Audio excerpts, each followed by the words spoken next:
¿Cómo están todos? Nuevamente nos encontramos en nuestro estudio del tema Historia de la Salvación. Hoy entramos a un momento importante. Pues hace 8 días veíamos cómo al morir el rey Salomón se resquebraja la unidad de las 12 tribus que durante el reinado de David y Salomón compartieron un mismo rey. Y vemos que por el pecado de Salomón, de injusticia, entonces las tribus se dividen en 2 reinos.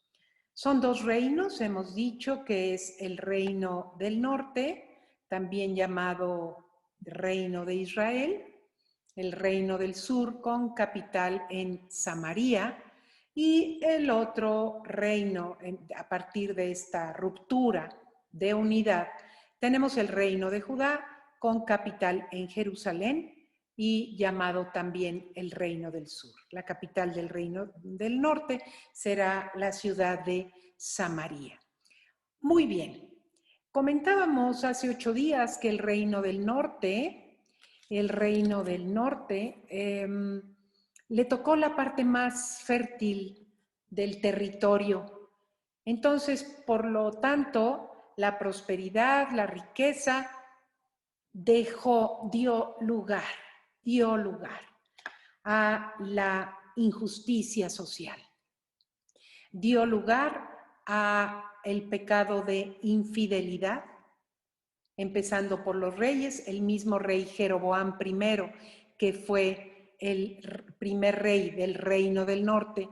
Él no era descendiente de David, no olvidemos nunca la promesa mesiánica, la promesa del Mesías hecha por Dios a David, que consiste en que reinaría siempre en Jerusalén, es decir, lo que pasó a ser el reino del sur. En la capital del reino del sur reinaría siempre un descendiente directo de su sangre.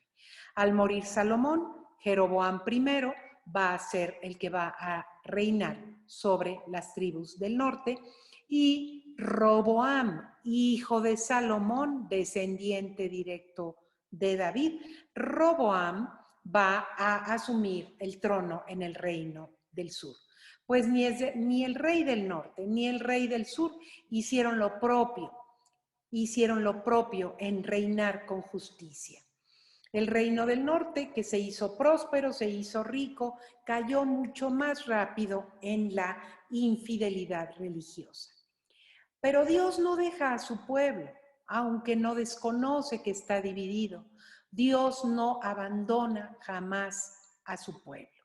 Y entonces vemos cómo Dios va a suscitar profetas que van a recriminar el pecado, no solo de infidelidad, sino de injusticia social, de un culto sin alma, etcétera, etcétera.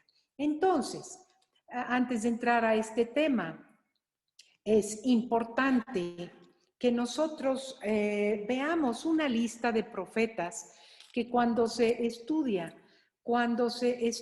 el tema de los profetas, se analiza que hay profetas, perdón, me equivoqué de lámina, lista, profetas, listas, aquí está. Muy bien. Para empezar, un profeta es aquel personaje concreto, escogido por Dios para ser enviado y dar mensajes. Son 2 momentos importantes. No solamente te escojo para darte mi mensaje, sino que te escojo para darte mi mensaje y que tú a tu vez vayas y lo comuniques. Ahora, tenemos 2 columnas de profetas.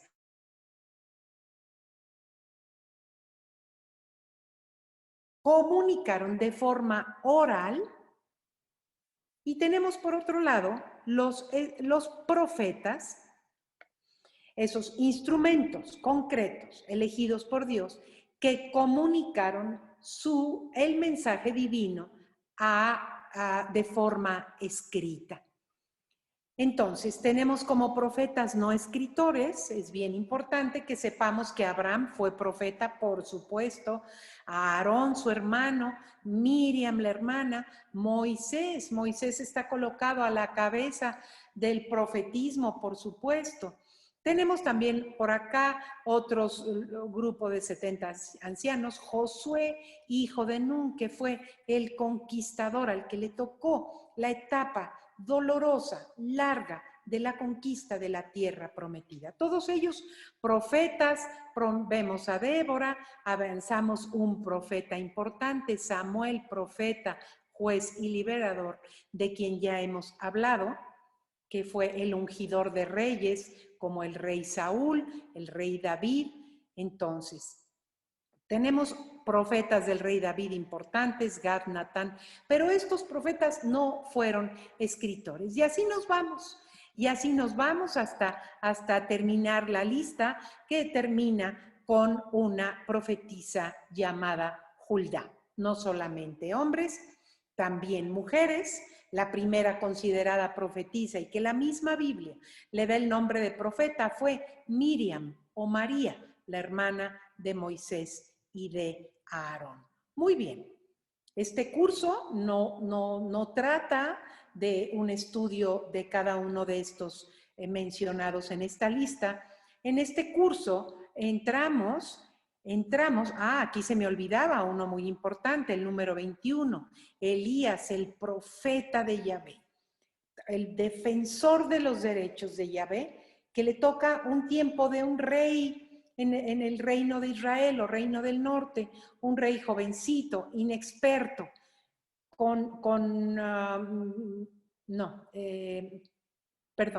Elías le toca el tiempo de un rey, Ahab, dominado por su esposa Jezabel, que era tremenda.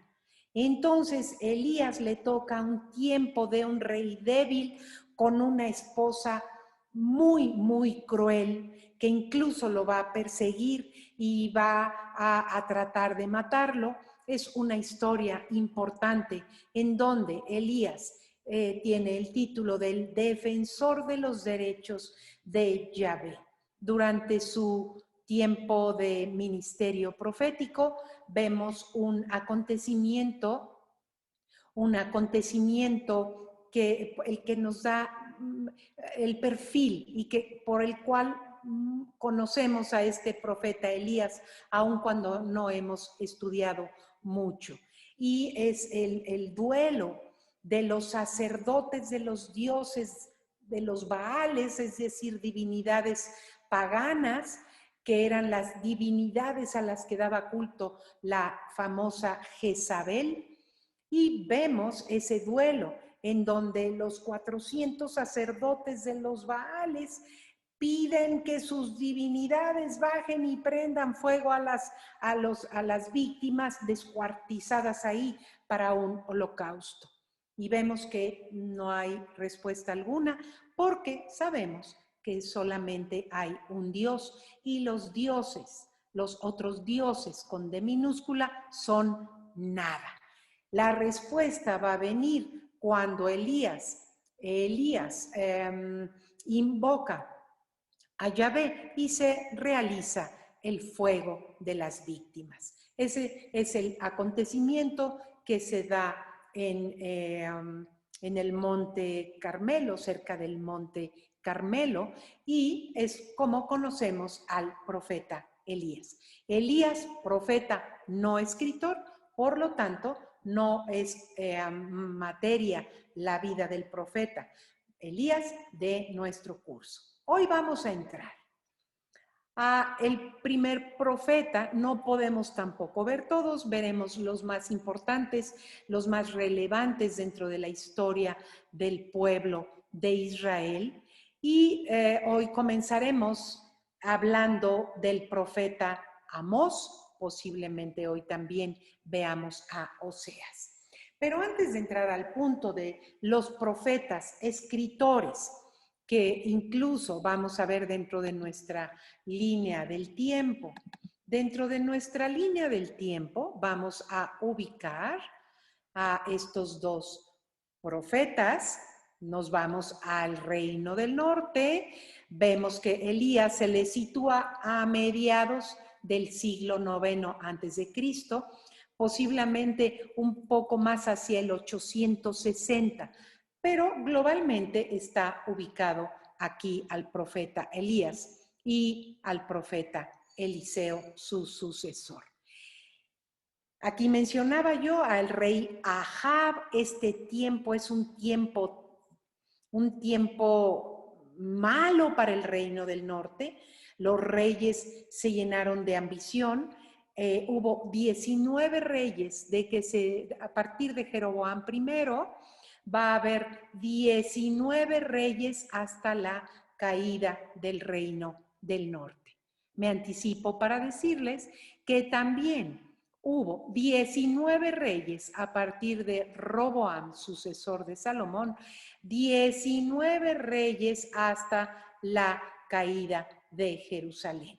De tal manera que a ojo de buen cubero podemos ver que el norte fue más,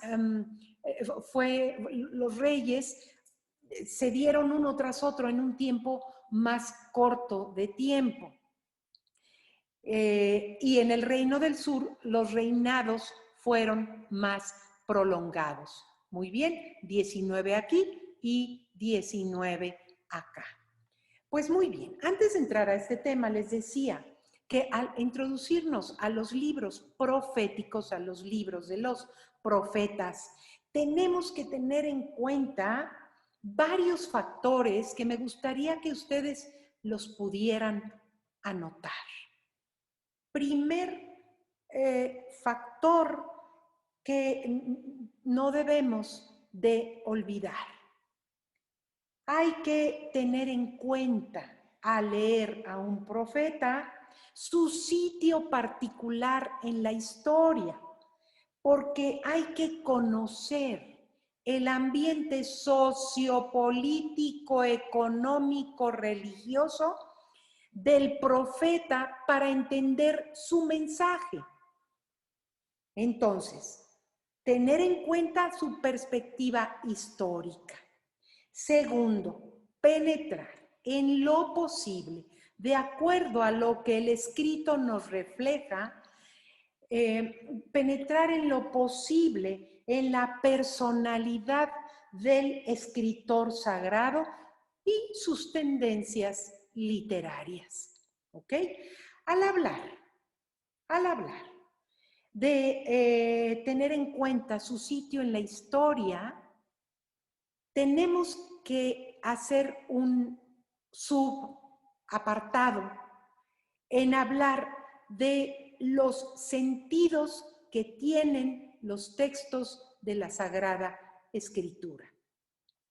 Para tener en cuenta la atmósfera histórica real de un escrito profético, hablaremos de que todo escrito en la Sagrada Escritura tiene un primer sentido que se llama el sentido literal histórico, que de forma sencilla significa lo que Dios quiso decir al pueblo en ese momento histórico a través del profeta.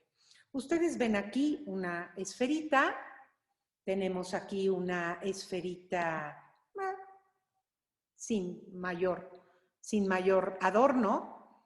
Y a esta esfera le vamos a llamar el sentido literal histórico. Y vamos entonces a conocer que cada texto de la Biblia contiene un sentido que es lo que Dios quiso comunicar históricamente a través del profeta. ¿Muy bien? Ok. Sentido literal histórico. Muy bien. Segundo sentido. Hay un sentido que permaneció oculto durante siglos, que no todos los textos de la Biblia tienen, pero que los vemos salpicados a lo largo de la historia de la revelación. Ese sentido se llama sentido segundo o sentido cristológico. Es decir, que el escritor sagrado escribe conociendo, obviamente, el sentido literal histórico, pero el escritor sagrado desconocía lo que se iba a descubrir solamente, no en todos los textos, pero sí globalmente en todo el Antiguo Testamento está anunciado Jesús. ¿De qué forma? De forma velada, es decir, a simple vista, solamente se conoce, si se estudia el sentido literal histórico. De tal manera que tenemos dos sentidos en la Sagrada Escritura. Si un judío lee la Sagrada Escritura sin los anteojos cristianos, sin ponerse, sin vivirla, sin verla bajo la perspectiva de la experiencia de Jesús, ¿cómo le vamos a llamar a eso? Leer textos del Antiguo Testamento con anteojos ¿qué? Cristianos. Si el judío lo lee, no encuentra a Jesús. ¿Por qué? Porque el judío lo va a leer fuera de la perspectiva cristiana. No trae los anteojos de Cristo. Entonces nuestro hermano judío va a percibir, va a conocer el sentido literal histórico. Ese sí, el pueblo judío conoce el sentido literal histórico. El pueblo cristiano, ¿cuál conocerá más? Si no estudiamos, ¿cuál es el que percibimos? Ejemplo, Isaías 7:14, un escrito del siglo VIII, en donde dice, mira que una jovencita mujer, una doncella, está preñada y dará a luz un hijo. Ay, cuando eso es el sentido que, el sentido literal histórico, hablaba de un momento particular de la historia del pueblo de Israel. Pero nosotros con anteojos cristianos vemos, descubrimos el sentido cristológico, que es Jesús nacido de María jovencita. Esto es como para comprender bien los sentidos de la Sagrada Escritura. Muy bien, entonces tenemos dos sentidos aquí incluidos, el que tiene todo texto y el que no tiene todo texto, pero que se descubrió hasta después de Pentecostés. Hasta después de Pentecostés se encuentra ese sentido. Y hay un tercer sentido que es muy peligroso. El tercer sentido, muy peligroso, cuando no se estudia, cuando no se conoce el sentido literal histórico, cuando tampoco se ha estudiado los evangelios, y yo sí tengo un conocimiento vago de Jesús, pero estoy fluctuando entre ideologías modernas que me llevan del New Age al Código Da Vinci a los evangelios. Tengo una ensalada de locos en cuanto a mi conocimiento de quién es Jesús. Cuando yo abro la Biblia sin el conocimiento, y creo que ya lo habíamos mencionado, es muy peligroso es muy peligroso no penetrar la Escritura, no solamente con la fe, sino con el conocimiento, porque existe un tercer sentido al leer la Sagrada Escritura. El tercer sentido se llama sentido aplicado o sentido actualizante, que es aquel que me permite tomar el texto y llevarlo a la vida, Pero ¿cuáles son los peligros? Que yo me puedo encontrar con que leo un texto, lo quiero llevar a la letra y cometo un grave error. Hay que estudiar para no caer en un fundamentalismo bíblico. Ejemplo, en los evangelios, una palabra de Jesús.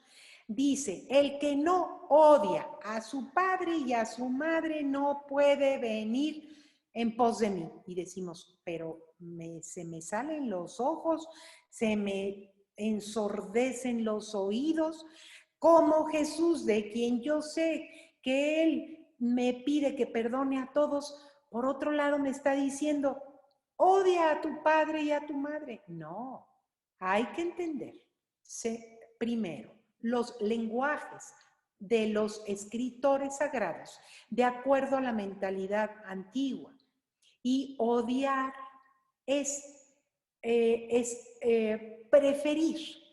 Dice, el que prefiere a su padre y a su madre en lugar de preferirme a mí, está yendo en contra del mandamiento principal, que es amar a Dios sobre todas las cosas. Odiar significa como preferir.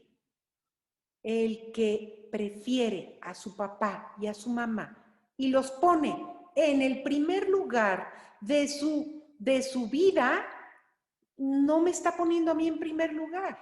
En cambio, poner a Dios en primer lugar es saber que a mi padre y a mi madre les debo respeto, les debo obediencia en lo justo, les debo misericordia. Entonces, hay que estudiar para entender la mentalidad semita oriental de tiempo del escritor sagrado para poder yo actualizarlo en mi vida y hacer la voluntad de Dios. ¿Cuál es la voluntad de Dios? En definitiva, honrarás incluso nuestros mandamientos ya muy claritos. Los tenemos, honrarás a tu padre y a tu madre. Ese es un mandato, es un decreto divino. Y la palabra de Jesús no va en contra, pero la palabra de Jesús está comunicada, nos llega con un lenguaje propio de la época mismo que nosotros debemos estudiar. Muy bien. Después de ver todo esto, lo que son las perspectivas sobre las cuales debemos enfrentarnos a los profetas y conociendo los tres sentidos que contiene la escritura, procedemos a hablar del profeta, primer profeta escritor, que es el profeta Amós. El profeta Amós está situado hacia el año 750, cuando había en el reino del norte un rey llamado Jeroboam II. Muy bien.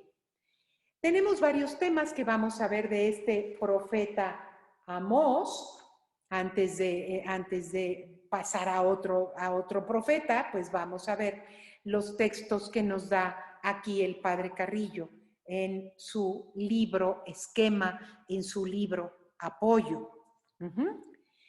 Muy bien, vamos a poner un mapa para ubicar de dónde fue originario el profeta Amós. El profeta Amós, y vamos a leer el texto, proviene de una pequeña ciudad a orillas casi, fíjense, del Mar Muerto. ¿Qué hay en el Mar Muerto? Pues puro Mar Muerto, el Mar de la Sal. Y entonces es un pueblito llamado Tecoa, que está donde está la marca en su pantalla. Tenemos aquí Jerusalén, tenemos aquí Belén, aquí tenemos Hebrón, donde está la tumba de los patriarcas, ¿se acuerdan ustedes? Y entonces aquí entre Belén y Hebrón hacia el oriente tenemos una ciudad en pleno desierto ¿de qué? Pleno desierto de Judá, llamada Tecoa. La elección. Vamos a ver, profeta Amós, pero vamos a leer la introducción en la Biblia de Jerusalén. Dice así, palabra de Amós, uno de los pastores de Tecoa. Tecoa visiones que tuvo acerca de Israel en tiempo de Osías, rey de Judá, mientras en el reino del sur había un rey llamado Osías. En el reino del norte ya nos dijo que había un rey llamado Jeroboam II. Pero Dios no llama a Amós para predicar en el reino de Judá, sino lo llama para ir a predicar al reino de Israel. Entonces dice así: en tiempo, visiones que tuvo acerca de Israel, reino del norte, en tiempo de Osías, rey de Judá, reino del sur, y en tiempo de Jeroboam II, si en su Biblia no tienen segundo, pongan ahí Jeroboam II, hijo de Joás, rey de Israel, 2 años antes del terremoto. Pues nos da un dato importante que hubo un terremoto. Y viene una palabra en el versículo 2, un exordio. Dijo: ruge Yahvé desde Sión, es decir, desde su casa, donde habitaba Yahvé, en el templo, en el arca, ¿verdad? Y dice así: ruge Yahvé desde Sión, desde Jerusalén, da su voz. Los pastizales de los pastores están en duelo. ¿Qué quiere decir? Hay sequía, no hay pastos. Y la cumbre del Carmelo se seca. Fíjense bien que la cumbre del Carmelo, cuando uno va a Israel, la cumbre del Carmelo siempre está llena de árboles. Pero aquí está diciendo que es un anuncio de castigo. Recuerden la doctrina del diluvio. Ante la multiplicidad del pecado, Dios se ve obligado, se ve precisado a intervenir. Pero ¿cómo acaba la doctrina? Pero por un justo salva. Dios envía profetas para poner en conocimiento del pueblo de Israel, en este caso el reino del norte, de que si siguen con su comportamiento de injusticia social, van a ser castigados. Por eso el profeta Amós tiene el título del profeta de la justicia social, de tal manera que la voz de Dios a través del profeta va a ser exigente, va a ser exigente. Muy bien, vamos al capítulo 3, donde viene la elección fruto del amor, capítulo 3, versículo 2. Pero vean el título en la Biblia. ¿Qué título tiene? Amonestaciones y amenazas a Israel. ¿Por qué? Al haber riqueza, hay injusticia. El rico quiere ser más rico, no se conforma con lo que tiene y hace que el pobre sea más pobre. Dice entonces, amonestaciones y amenazas. Escuchad esta palabra que dice Yahvé contra vosotros, hijos de Israel, habla el reino del norte, contra toda la familia que yo hice subir del país de Egipto. Y el versículo 2 habla de la elección que Dios hizo de su pueblo al hacerlo su pueblo. Y eso lo vimos en la alianza en el Sinaí. Solamente a vosotros conocí. Conocer es un verbo que habla de la elección fruto del amor. Como si dijera, solo a vosotros amé de todas las familias de la tierra. Por eso os elegí, pero dice, por eso yo os visitaré. Y subrayen lo que sigue. Por todas vuestras culpas. La elección de Dios porque quiso elegir, no por las cualidades del pueblo. Buscar a Dios. Y entonces, pero antes de decir yo os visitaré por todas vuestras culpas, ¿qué tipo de visita será? Una visita dolorosa. Ya lo anunció en el exordio al inicio del libro del profeta Amós. Vean cómo Dios manda a los profetas con la intención de que el pueblo se convierta. Vamos al capítulo 5 de Amós, versículo 4 y luego el versículo 6. Capítulo 5. Dice así. Porque así, versículo 4, porque así dice Yahvé a la casa de Israel. Y este es un versículo cumbre.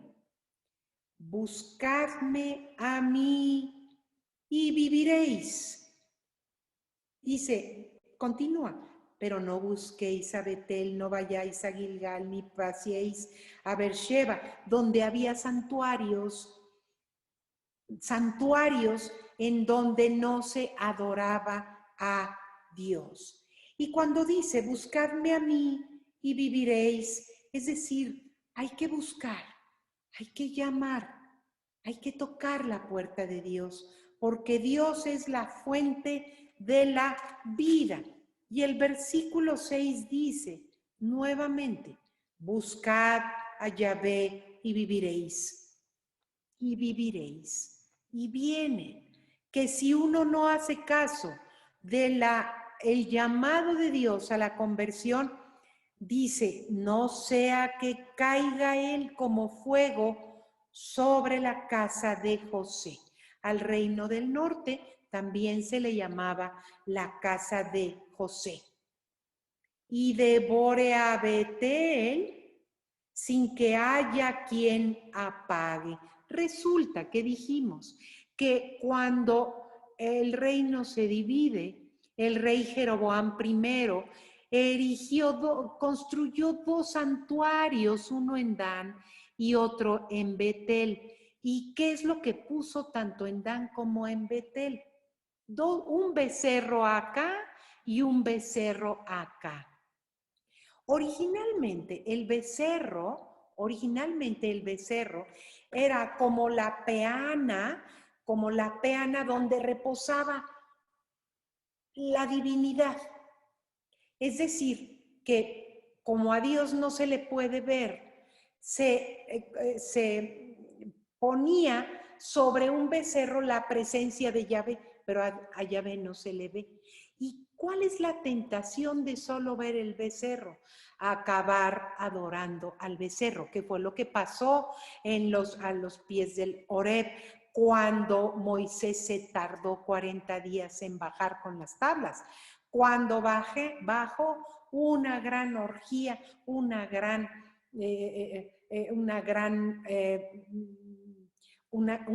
pecado de infidelidad, porque de adorar al becerro, de adorar a Dios, adorar al becerro, hay un hilo muy delgado y el hombre tiende entonces a adorar la imagen.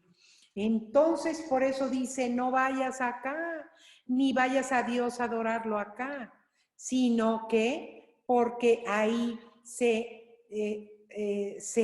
cae en el pecado de idolatría. El versículo 6, entonces, dice, no sea que caiga él como fuego sobre la casa de José y devore a Betel sin que haya quien apague.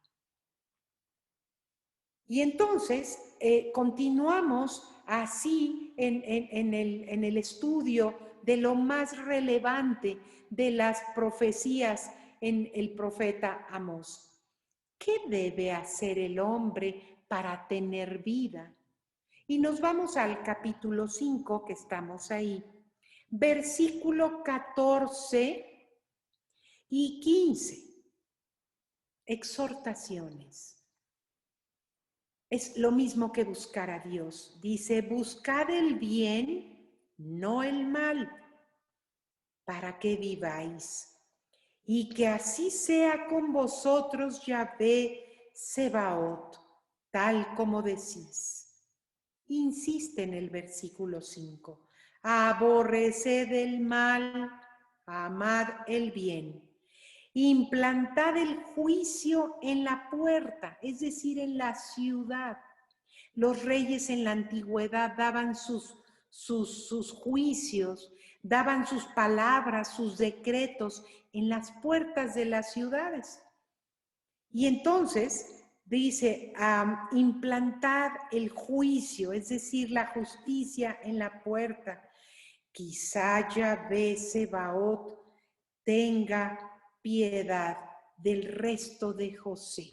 Es decir, aquí cuando vemos el resto de José o el resto de Israel, entramos en una doctrina importantísima que recorre toda la vida del pueblo de Israel, y es que Dios se va a valer del resto fiel para continuar su plan de revelación y su plan de salvación.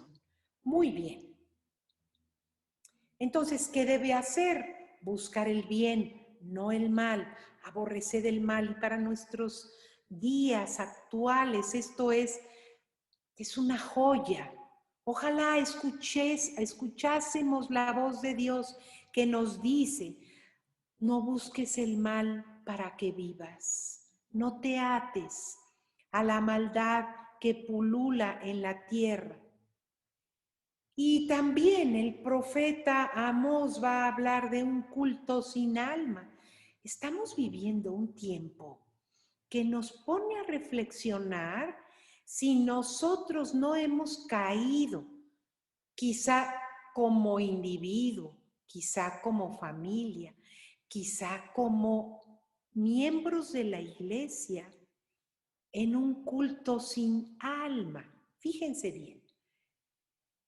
Dice, seguimos en el capítulo 5, ahorita voy a hacer una actualización, ¿sí? Una cosa, el sentido literal histórico, es que el profeta habla porque el reino del norte le daba a Dios ya un culto sin alma, un culto vacío, un culto meramente de apariencias. Y entonces en el versículo 21 al 24, es importante, decía que el profeta Amós es un profeta exigente. ¿Por qué? Porque tenemos un Dios exigente. No tenemos un Dios Santa Claus, un Dios tan bonachón que no interviene cuando necesita intervenir para salvarnos. Dice así: contra el culto exterior. Yo detesto, es fuerte la palabra, desprecio vuestras fiestas. ¿A qué fiestas se refiere? A las fiestas religiosas, a las fiestas en donde Dios debe ser el centro y a quien se le debe dar el culto. Yo desprecio vuestras fiestas, no me gusta el olor de vuestras reuniones solemnes. Está hablando contra el culto del pueblo, ¿sí? Pero dice así, ese es el sentido literal histórico. Dice, lo detesto si me ofrecéis holocaustos, es decir, sacrificios con el animalito que se desangraba, que si se comía en banquete, etcétera. Dice, si me ofrecéis holocaustos, no me complazco en vuestras oblaciones. Que fluye, dice, en nuestras oblaciones. Estoy en Amós 5:22. No me complazco en vuestras oblaciones, ni miro a vuestros sacrificios de comunión de novillos cebados. Dice así, y con signos de admiración: aparta de mi lado la multitud de tus canciones, no quiero tus falsas alabanzas. Dice, no quiero oír la salmodia de tus arpas. Y lo dice con signos de admiración. No quiero.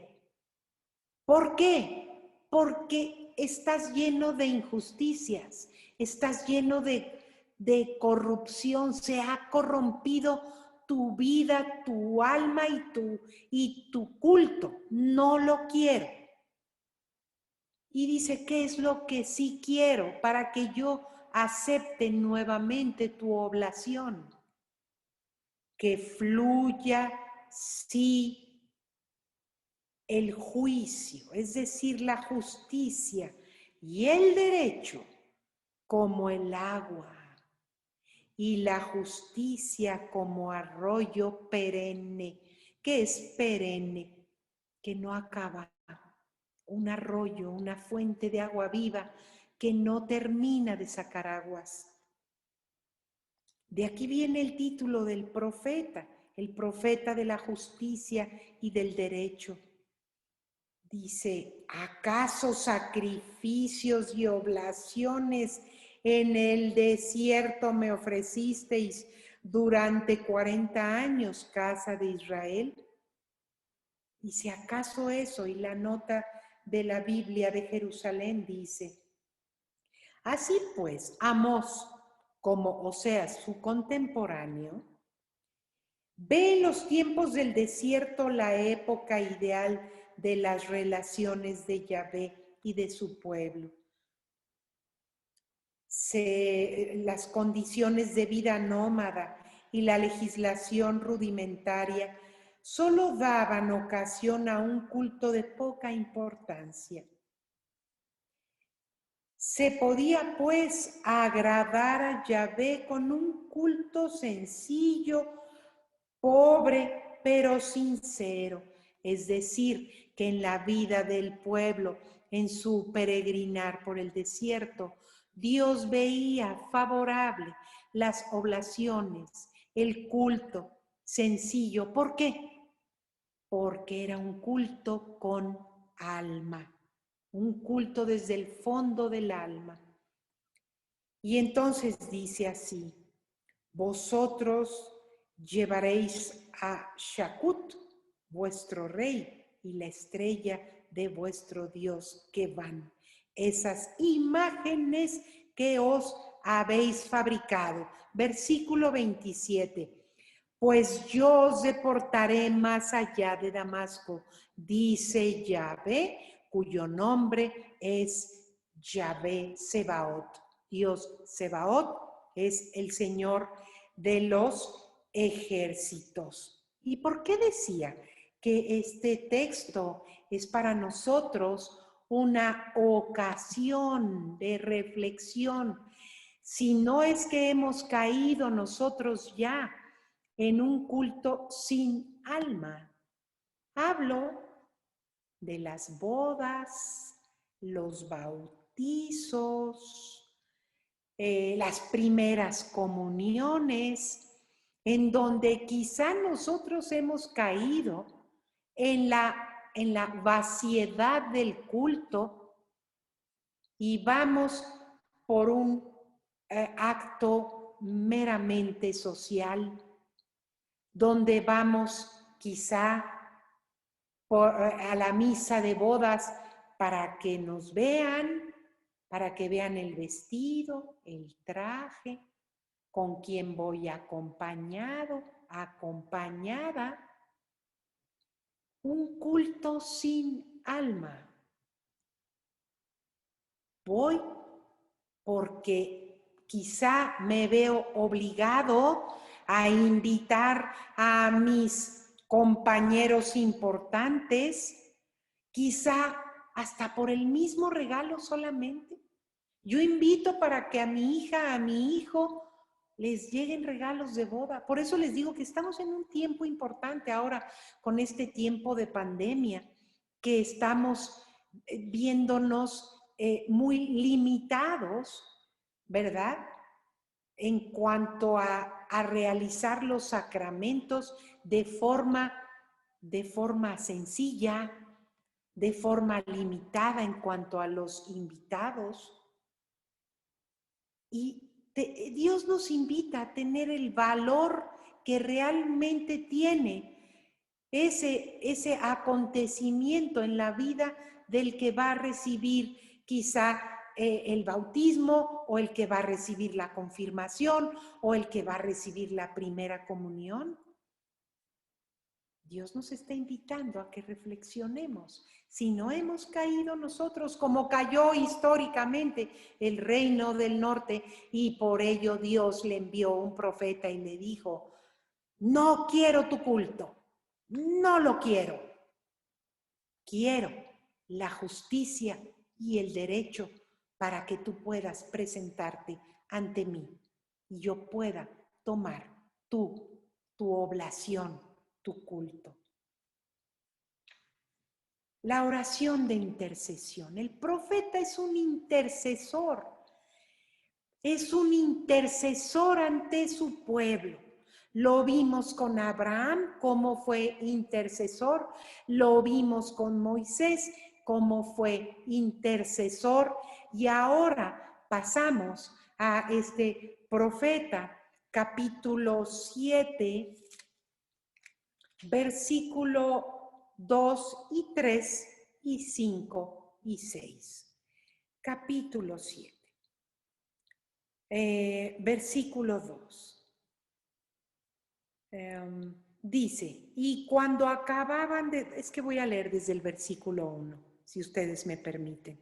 Primera visión, las langostas. Esto me dio a ver el Señor Yahvé. ¿Qué le dio a ver? Que va a haber destrucción. He aquí que él formaba langostas cuando empezaba a crecer el retoño. ¿Y qué hacen las langostas? Se comen la espiga, se comen el fruto, las langostas son una plaga tremenda. Entonces dice, he aquí que él formaba langostas cuando empieza a crecer el retoño que sale después de la siega del rey. Y Dios escucha la oración de intercesión, porque dice aquí, y cuando acababan de devorar la hierba de la tierra, yo le dije, en la visión como que le dijo, Dios, no sigas, e intercede por el pueblo, el reino del norte. Perdona, por favor, Señor Yahvé. ¿Cómo va a resistir Jacob, es decir, el reino del norte, que es tan pequeño? Y atención, cómo Dios escucha la intercesión. Y se arrepintió Yahvé de ello. No será, dijo Yahvé. Es decir, por lo pronto, en tiempos de Amós, ante la intercesión del profeta, Dios no destruyó el pueblo. ¿Qué quiere decir? Que Dios es un continuo Padre que da oportunidades de conversión. Pero ¿qué pasó? ¿Cuál fue la realidad? La realidad es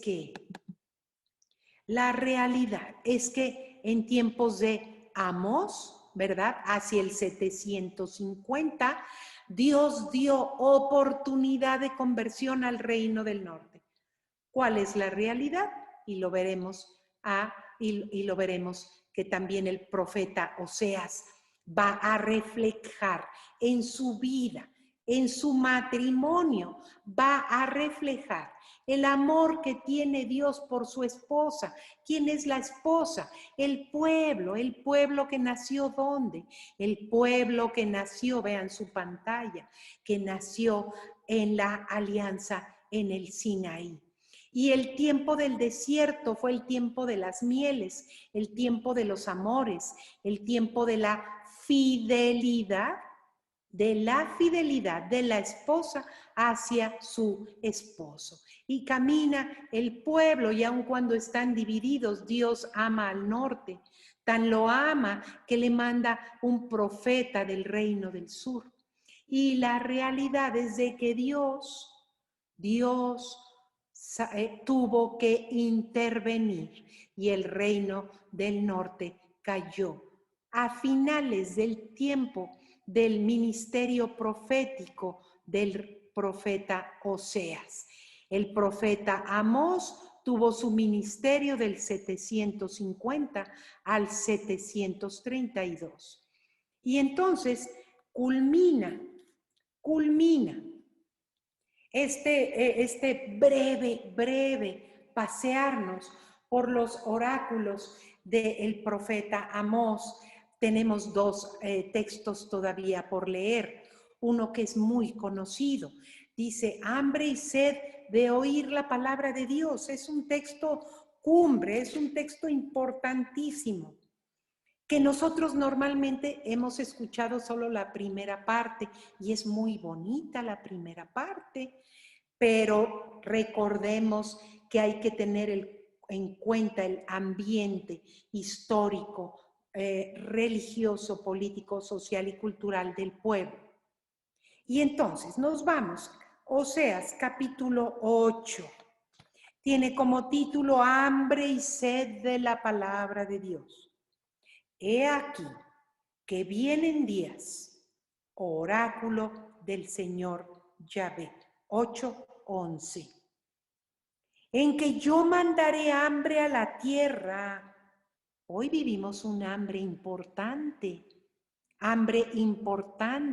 Hemos estado este tiempo con una especial respuesta. Los cristianos se siente, se oye de muchos en nuestro entorno que sin haber tenido la sed de estudiar, hoy nos vemos quizá por el encierro, quizá por circunstancias que hoy todos somos conscientes de, ay, bueno, pues sí, voy a conocer un poco más mi fe.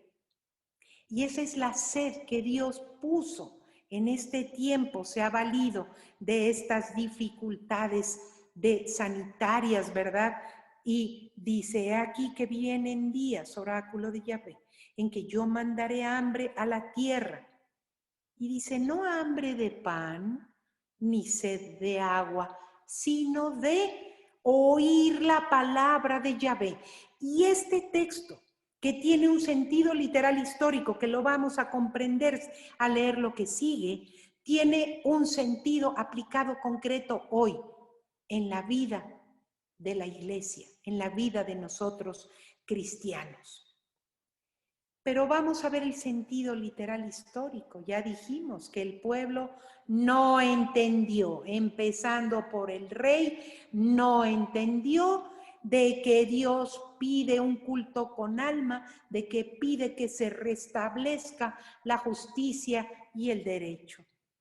Y cuando dice, no hambre de pan ni sed de agua, sino de oír la palabra de Yahvé, vean lo que continúa el versículo 12.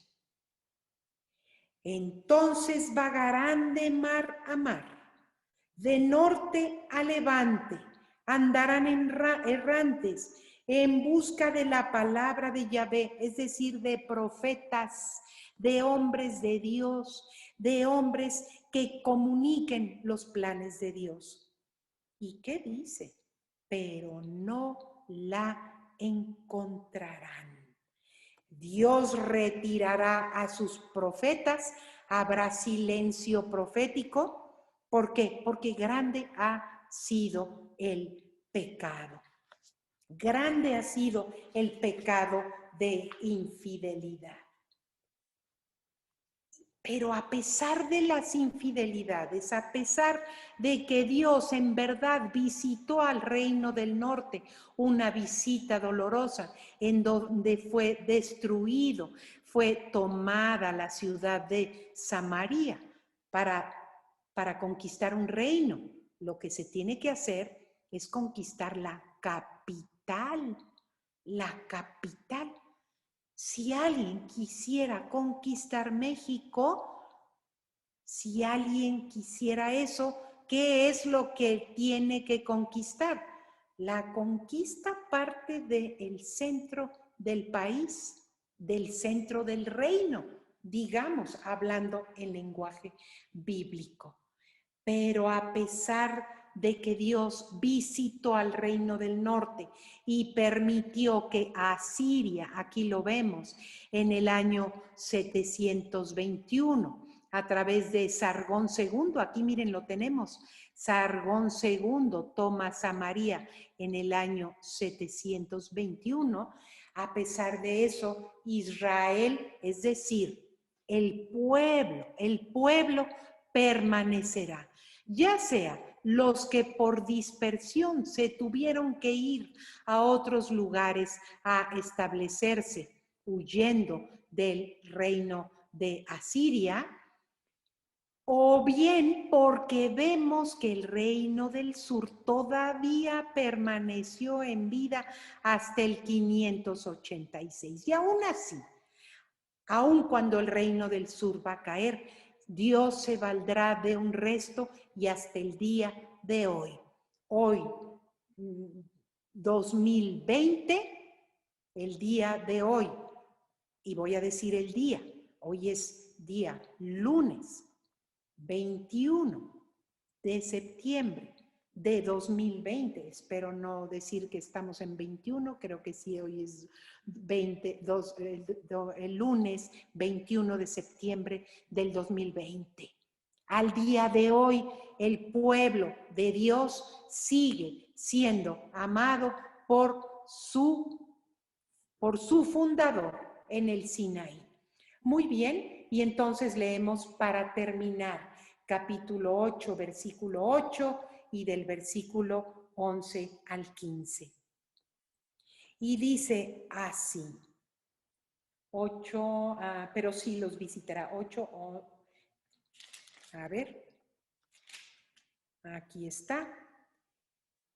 No se estremecerá por la tierra, y hará duelo todo el que en ella habita. Subirá toda la tierra entera. Subirá toda la tierra entera y bajará como el Nilo de Egipto. Dice, no, el texto está mal en el libro. Déjenme.